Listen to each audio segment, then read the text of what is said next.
Self এনুমিরেশন বা স্বজনগণনা কিভাবে করবেন চলুন আমি দেখিয়ে দিচ্ছি। আমি ললিতমোহন হাই স্কুলে assistant teacher Taraknath Barik step by step আপনাদেরকে দেখিয়ে দিচ্ছি। মোবাইল থাকলেই হবে, অ্যান্ড্রয়েড মোবাইলে আপনাদের পরপর স্টেপ ওয়াইজ দেখাচ্ছি কিভাবে আপনারা নিজেরা জনগণনায় অংশগ্রহণ করতে পারেন। চলুন দেখাই। তো বন্ধুরা, আমরা প্রথমে এই যে গুগল ক্রোম সেখানে ক্লিক করছি, অর্থাৎ গুগল ক্রোমটা খুলছি। এই গুগল ক্রোমে আমরা লিখব সেন্সাস অফ ইন্ডিয়া 2027 উপরে এসে গেছে, ওটাখানে ক্লিক করছি। ক্লিক করার পরে দেখুন এখানে লেখা আছে, একটু স্ক্রোল করবেন, সেলফ এনুমেরেশন পোর্টাল। তো এখানে আমরা ফের ক্লিক করছি। ক্লিক করার পরে দেখুন এখানে আছে সিলেক্ট স্টেট, অর্থাৎ কোন স্টেটের আপনি বাসিন্দা। আমরা ওয়েস্ট বেঙ্গল, এখানে আমরা ক্লিক করব। করলে দেখুন একদম শেষের দিকে এরকম স্ক্রোল করে ওপরে তুলে দিন। এই দেখুন একদম লাস্টে ওয়েস্ট বেঙ্গল, ওয়েস্ট বেঙ্গলটাকে আমরা সিলেক্ট করলাম। এখানে ওকে আসবে, আমরা ওকে করে দিলাম। এরপরে ওয়েস্ট বেঙ্গল সিলেক্ট হয়ে আছে। এখানে name of the head of the house hold, অর্থাৎ বাড়ির প্রধানের নাম। আমি এখানে আমার ওকে এসছে, ওকেটা আমরা করে দিচ্ছি। তো বাড়ির প্রধানের নামটা আমরা ক্যাপিটালে লেখার চেষ্টা করব। তো আমি এখানে আমার নামটা লিখছি।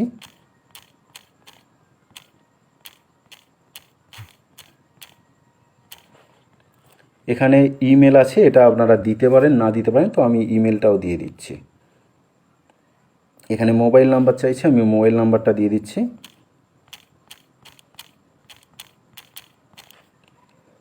এখানে ক্যাপচার, অর্থাৎ এখানে যেটা লেখা আছে দেখুন, এই বড় হাতের ই, তারপর ছোট হাতের এস, এই জিনিসটা দেখে দেখে ঠিকঠাক করে এখানে লিখতে হবে। তো আমরা লিখছি প্রথমে বড় হাতের ই, এটা বিভিন্ন সময় বিভিন্ন ক্যাপচার আসবে। বড় হাতের সি আছে, তারপরে 333, অর্থাৎ মিলে ভালো করে দেখে দেখে এটা করতে হবে। করে গেট ওটিপি, তো আমরা এই গেট ওটিপি করলাম। এবারে এই ওটিপিটা দেখুন এসে গেছে। তো আমি আরেকটা মোবাইল আছে, সেই মোবাইলে আমি ওটিপি পেয়ে গেছি 279293। প্লিজ, এরপরে আসছে প্লিজ সিলেক্ট ল্যাঙ্গুয়েজ, অর্থাৎ ভাষা নির্বাচন। আমরা বাংলাতে করব তাহলে সুবিধা হবে, তো বেঙ্গলি করলাম। এরপরে দেখুন ফের এন্টার ক্যাপচার, ফের এই ক্যাপচারটাকে আবার করতে হবে। তো প্রথমে যেমন ছোট হাতের ও আছে, তারপর ছোট হাতের ভি আছে 6, তারপরে বড় হাতের এল আছে, ছোট হাতের কিউ আছে, তারপরে ছোট হাতের ভি আছে। এটা দেখে দেখে করতে হবে, নয়তো আবার করতে হবে। তো ওকে করলাম। এবার দেখুন জেলা নির্বাচন করতে বলেছে, তো জেলাটা আমি এখান থেকে নির্বাচন করব। আমার যদিও মালদা জেলা নয়, আমার হচ্ছে সাউথ 24 পরগনাস। তো এইভাবে আমরা দেখব, এই দেখুন সাউথ 24 পরগনাস, এই যে সাউথ 24 পরগনাস, এইটাকে আমরা সিলেক্ট করলাম। পিনকোডটা এখানে লিখতে হবে। আমরা পিনকোডটা ইংরেজিতে লিখছি 743513, পিনকোড লিখে দিলাম। এবারে গ্রাম, শহর, এলাকা, হামলেট, এই জায়গাটা দেখি, এই জায়গাটা আমি আমার গ্রামের নাম লিখে দিলাম, তফনা। এটা হচ্ছে ল্যান্ডমার্ক, তা তবনা প্রাইমারি স্কুলটা এখানে এসে গেছে, আমি ওটাকে ট্যাপ করে দিচ্ছি। এবার হচ্ছে স্থানটি শনাক্ত হয়েছে, অর্থাৎ ঠিকঠাক যদি গ্রামের নাম দেওয়া যায় বা জায়গার নাম দেওয়া হয়, এই লেখাটা দেখে দেবে, আমরা এটাকে ওকে করে দিলাম। তো যেহেতু আমার সব ঠিকঠাক আছে, অবস্থান নিশ্চিত করুন, এই যে অক্ষাংশ দাগিমা দেখিয়ে দিয়েছে, আর আমি এখানে অবস্থান নিশ্চিত করলাম। সেভ করুন এবং পরবর্তী পর্যায়ে এগিয়ে যান। আমরা এখানে পরবর্তী পর্যায়ে এগিয়ে যাচ্ছি, হ্যাঁ করলাম। এরপরে এখানে প্রচুর প্রশ্ন আছে। সেন্সাস গৃহের মেঝের প্রধান উপাদান, অর্থাৎ আমার বাড়ির মেঝটা কেমন, আমি সিমেন্টের করে দিচ্ছি। পরে প্রশ্ন, সেন্সাস গৃহের দেওয়ালের প্রধান উপাদান, আমি সিমেন্ট করার চেষ্টা করব, বা পোড়া ইট, কংক্রিট, পোড়া ইট করে দিচ্ছি। সেন্সাস গৃহের ছাদের প্রধান উপাদান, অর্থাৎ ওটা কংক্রিট করে দেওয়া যেতে পারে, ছাদ হচ্ছে ঢালাই আছে। এরপরে সেন্সাস গৃহের বর্তমান অবস্থা ভালো, বাসযোগ্য, তো আমি বাসযোগ্য করে দিলাম। এরপরে দেখুন যদি ভুল হয় পিছনে যান করা যাবে। তো আমি সেভ করুন এবং পরবর্তী পর্যায়ে এগিয়ে যান করলাম, হ্যাঁ করে দিলাম। এই পরিবারে নিয়মিতভাবে বসবাসকারী সদস্যের মোট সংখ্যা, আমরা 4 জনের নাম দিচ্ছি, আমি সবাইটা করছি না, আমি আমার ফ্যামিলির করছি 4 জন। তারকনাথ বারিক প্রধানের নাম, পরিবারের প্রধানের নাম নির্বাচিত ভাষায় নাম লিখুন, অর্থাৎ বাংলায় লিখতে হবে। তারকনাথ বারিক লিখে দিয়েছি। পরিবারের প্রধানের লিঙ্গ, অর্থাৎ আমার পুরুষ আমি, সেটা ঠিক করলাম। পরিবারের প্রধান তপশিলি জাতিভুক্ত না তপশিলি উপজাতিভুক্ত বা অন্যান্য কিনা সেটা লিখতে হবে। আমরা হচ্ছে তপশিলি জাতি, তপশিলি উপজাতি নয়, আমরা অন্যান্য জেনারেল কাস্ট, সেটা করলাম। এরপরে এই গৃহের মালিকানার বিবরণ নিজের, ভাড়া কিন্তু অন্যত্র, ভাড়া এবং অন্যত্র নিজের, তাহলে নিজের করে দিলাম। বসবাসযোগ্য ঘরের সংখ্যা,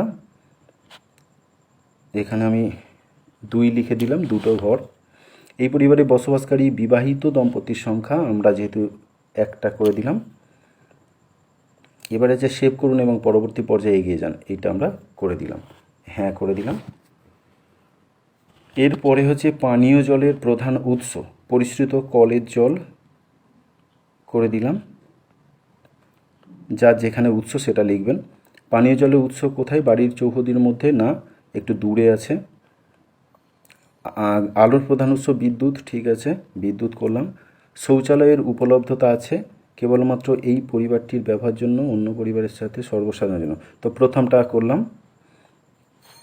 শৌচালয়ের ধরন ফ্লাশ, পোর ফ্লাশ শৌচালয়, নলবাহিত পয় প্রণালী, সেপটিক ট্যাঙ্ক, অন্যান্য, সেপটিক ট্যাঙ্ক করলাম। 2টি গো পিঠযুক্ত পায়খানা এগুলো আছে, এগুলো প্রথমটা করে দিলাম। খাটা পায়খানা এগুলো নয়। বর্জ্য জলের নিকাশি কার সাথে যুক্ত? ঢাকা নর্দমা, খোলা নর্দমা করে দিলাম। বাড়ির চৌহদির মধ্যে স্নানের ব্যবস্থা আছে কিনা? হ্যাঁ আছে, স্নানের ঘর আছে। রান্নাঘর এলপিজি সঙ্গে এলপিজি কানেক্ট আছে, তাই এলপিজি করে দিলাম। বাড়ির মধ্যে রান্না হয় কিন্তু রান্নাঘরে রান্না হয় না, বাড়ির মধ্যে রান্নায় না, এটা দরকার নেই। খোলা জায়গায় বাইরে রান্না যেটা হয় সেটা করতে হবে। রান্নায় ব্যবহৃত প্রধান জ্বালানি এইগুলো দরকার নেই, রান্নার এলপিজি গ্যাস। এবারে হচ্ছে সেভ করুন এবং পরবর্তী পর্যায়ে এগিয়ে যান করে দেবেন। যেসব পরিসম্পদ পরিবারটির হেফাজতে রয়েছে, এই মোবাইল স্মার্টফোন করে দেবেন, সেটা সবচেয়ে ভালো হবে। টেলিভিশন আছে, ডিটিএইচ, সেটা করে দিচ্ছি। ইন্টারনেটের উপলব্ধতা মোবাইলে স্মার্টফোনে করে দেবেন, ইন্টারনেট আছে। ল্যাপটপ কম্পিউটার আছে, হ্যাঁ আছে। টেলিফোন, মোবাইল নম্বর, স্মার্টফোন এগুলো দরকার নেই, শুধুমাত্র মোবাইল স্মার্টফোন করে দেবেন। সাইকেল, স্কুটার, মোটরসাইকেল, মোপেড এগুলো আছে কিনা? সাইকেল আছে, মোটরসাইকেল দুটোই, এগুলো যে কোনো একটা করে দেবেন। 4 চাকার গাড়ি এগুলো না, নেই কিছু আমার। পরিবারটি প্রধানত কোন খাদ্যশস্য গ্রহণ করে? ধানজাত দ্রব্য, ঠিক। এরপরে মোবাইল নাম্বার ঠিক আছে কিনা দেখবেন, আর এরপরে সেভ করুন এবং পরবর্তী পর্যায়ে এগিয়ে যান, হ্যাঁ করে দিন। এবার প্রিভিউ দেখাচ্ছে, পরিবারে দেওয়া তথ্যের বিবরণ সব কিছু এখানে দিয়ে দিচ্ছে। সব যা আমি করেছি সেগুলো এখানে দিয়ে দিয়েছে। এরপরে নিশ্চিত করুন এবং সাবমিট করুন, তো আমি এখানে নিশ্চিত এবং সাবমিট করে দিচ্ছি, হ্যাঁ দিয়ে দিলাম। এবং একটা নাম্বার দিয়ে দিয়েছে, দেখুন এটাই হচ্ছে আমার সেই নাম্বার, যে নাম্বারটা এসএমএস আকারেও আমার ফোনে চলে এসছে অলরেডি। এই হচ্ছে আমাদের সাবমিট, এটাকে স্ক্রিনশট করে রেখে দেবেন। আপনার বাড়িতে যখন গণনার লোকেরা আসবে, মানে সরকারের লোকেরা আসবে, তখন এই নাম্বারটা দিয়ে দেবেন, দিলেই আপনার সব কিছু হয়ে যাবে। তো খুব কম সময়ে ঘরে বসে আপনি স্বগণনায় বা সেলফ এনুমেরেশনে অংশগ্রহণ করতে পারেন, তাতে দ্রুত সেন্সাস হবে আমাদের দেশে এবং তার উপকারিতা অনেক আছে। ভিডিওটি কেমন লাগলো অবশ্যই আপনারা জানাবেন, আর কমেন্ট করতে ভুলবেন না।